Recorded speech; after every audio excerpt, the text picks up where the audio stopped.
फिर हम लोग क्या किए, हम तो वहाँ चुप हो गए थे भाई, ये तो पूरा रो रही थी, हमको कुछ समझ नहीं आ रहा था। हम बोले कि टेंशन मत लो, मतलब पॉसिबल ही नहीं था कि 10-15 मिनट में हम लोग पहुँच जाए।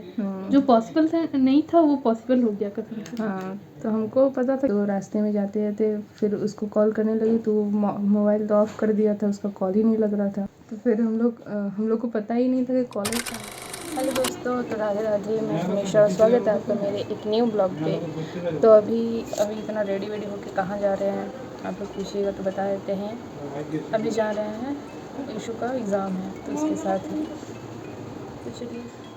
तो देख सकते हैं ईशू भी रेडी हो चुकी है और अभी हम लोग निकलेंगे, तो देखते रहिए आगे क्या होता है। चलिए, तो अभी मैं रेडी हो चुकी हूँ एग्ज़ाम के लिए और दीदी भी जा रही है मेरे साथ, मेरे पापा भी जा रहे हैं। तो कंटिन्यू रहिएगा, आगे दिखाते हैं आप लोग को कैसे। तो इशू का कुछ पार्सल आता है और वो लेके हम लोग वेट करने लगते हैं कि कब उसका टोटो आएगा और हम लोग निकलेंगे। तो ऐसा हो जाएगा हम लोग कभी नहीं सोचे थे। 6 hours later. आज इसका एग्ज़ाम था तो हम लोग गाड़ी बुक किए थे, टोटो। तो बोला कि आते हैं 5 मिनट में। तो फिर क्या हुआ कि हम लोग कॉल करते रहे कि आइए जल्दी, टाइम पार हो रहा है। जबकि उसको हम लोग बुलाए थे 12:30 बजे ही। हाँ, 12:30 बजे बुलाए थे और 12:30 बजे के पार हो गया तब वो कॉल कर रहा है कि हाँ हम लोग बलियापुर घुस रहे हैं।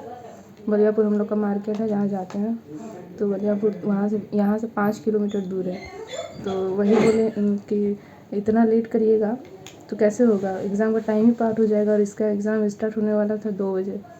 तो फिर क्या हुआ कि रिमझिम कॉल करने लगी पूरा, तो गाड़ी वाला क्या किया, मोबाइल ऑफ़ कर दिया। तब रिमझिम पे रोना स्टार्ट हो गया और 1:30 बज चुका था। हाँ, 1:30 बज चुका था। और फिर हम लोग को भी टेंशन होने लगा कि एग्ज़ाम का टाइम पार हो रहा है, कैसे वो पहुँच पाएगी कि नहीं। और हम लोग का ये जो जहाँ इसका सेंटर पड़ा है वो स्कूल कॉलेज हम लोग को पता भी नहीं था कहाँ है कहाँ नहीं। तो नया है तो हम लोग को ढूंढने में भी मुश्किल मिलता। तो फिर क्या हुआ, पापा गुस्साने लगे कि इतना देर हो गया, बहुत लेट हो जाएगा, इसलिए निकलते हैं। तो हम लोग पैदल ही निकल गए, हम रिमझिम और पापा। तो रास्ते में जाते जाते फिर उसको कॉल करने लगी तो मोबाइल तो ऑफ़ कर दिया था, उसका कॉल ही नहीं लग रहा था। और रिमझिम पूरा रोते रोते जा रही है। हमको भी ख़राब लग रहा था लेकिन हमको तो भरोसा था, मतलब भगवान के ऊपर भरोसा था कि हाँ पहुँच जाएगी, कुछ ऐसा होगा नहीं। तो फिर पापा चले गए, तो वहाँ पे बड़े पापा लोग थे, चाचा लोग थे। तो वहाँ पे पहुँच के फिर बड़े पापा को बोले कि ऐसा ऐसा है, ऑटो किए थे तो वो आया ही नहीं और एग्ज़ाम का टाइम पार हो जाएगा क्योंकि 2 बजने ही वाला है और 1:30 बज चुका था तब ना। हाँ, 1:30 बज चुका था। फिर हम लोग क्या किए, हम तो वहाँ चुप हो गए थे भाई, ये तो पूरा रो रही थी, हमको कुछ समझ नहीं आ रहा था। हम बोले कि टेंशन मत लो, मतलब पॉसिबल ही नहीं था कि 10-15 मिनट में हम लोग पहुँच जाए। जो पॉसिबल था नहीं था वो पॉसिबल हो गया कसम से। हाँ, तो हमको पता था कि पहुँच जाएगी लेकिन हमको भी थोड़ा ख़राब लग रहा था क्योंकि वो रो रही थी। फिर बड़े पापा बोले हम जा रहे हैं, लेकिन बड़े पापा का तबीयत ख़राब है तो कैसे जाने देते, इसीलिए चाचा थे तो चाचा को बोले कि चलिए। तो चाचा को फिर बड़े पापा बोले कि जाओ मेरा बाइक लेके। फिर चाचा के साथ हम और रिमझिम दोनों निकले। तो फिर हम लोग बहुत भगवान को मना रहे थे कि पहुंच जाएं, जल्दी मिल जाए। और वहाँ पे जो कोई भी था सब कोई बोलने लगा कि नहीं 2 बजे तक तो पहुँच ही नहीं पाएगा। हाँ, सबको बोल रहा अरे टाइम तो पार हो गया, कैसे इतना जल्दी कैसे पहुँचेगी। और ऐसे ही बात करते करते हम लोग का 1:43 हो गया था। हाँ। तो फिर हम लोग बाइक से निकले। फिर हम लोग का सेंटर इसका पड़ा था झरिया में। फिर मैन झरिया नहीं है, मतलब हाँ, वो झरिया सामने RSP कॉलेज बेलगड़िया था, हाँ, वहाँ पे पड़ा हुआ था। तो फिर हम लोग हैरानी वाली बात ये है कि हम लोग पक्का एकदम 2 बजे वहाँ पे पहुँच गए हैं। ये तो हम तो बोल रहे थे कि भगवान पे भरोसा करो बस, और क्या। तो फिर एकदम सही टाइम पे इसको पहुँचा दिया और ये जाके नंबर भी नहीं खोज पा रही है, रूम नंबर नहीं खोज पा रही है। शौक में चल गए थे, इतना डर गई थी कि रूम नंबर नहीं खोज पा रही थी। फिर चाचा गए तो बता दिए कि ये यहाँ पे है। तो फिर दौड़ के जा रही थी पूरा काँपते। फिर वहाँ पे अंकल थे, वो भी बोले कि इतना हड़बड़ा नहीं है, आराम से जाओ, अभी टाइम है, अभी तो घुसा सब कोई। फिर जाके शांति मिला और हम लोग सोच के गए थे बहुत सारा ब्लॉग शूट करेंगे, वीडियो बनाएंगे, वो करेंगे, बट कुछ नहीं हो पाया।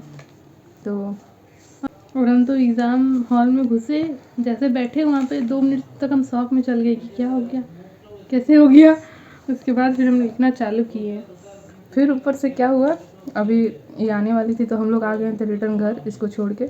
तो बड़े पापा बोले कि हम लेके आएंगे इसको, तो छोड़ के आ गए थे। तो पापा बोले कि उसका बैग सब कहाँ रखी है। तो हम बोले कि एक दुकान में एक भैया थे तो उसको दे दिए थे, और बोल के आए कि रिमझिम चौबे नाम वाली एक लड़की मतलब पूछेगी तो दे दीजिएगा उसको। फिर हम लोग को टेंशन होने लगा कि इसका मोबाइल ना कहीं ले जाए।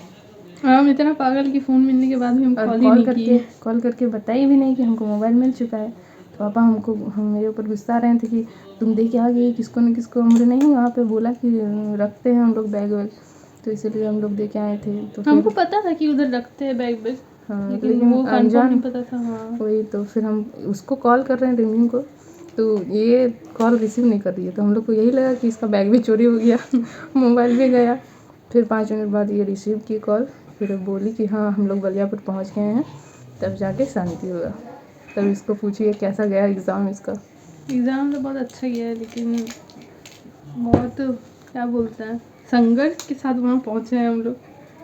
ठीक है, तो ब्लॉग यहीं एंड होता है। सोचे तो सही बहुत अच्छा अच्छा ब्लॉग शूट करेंगे, ये करेंगे वो करेंगे, बट ऐसा कुछ हुआ नहीं, सब कुछ उल्टा हो गया।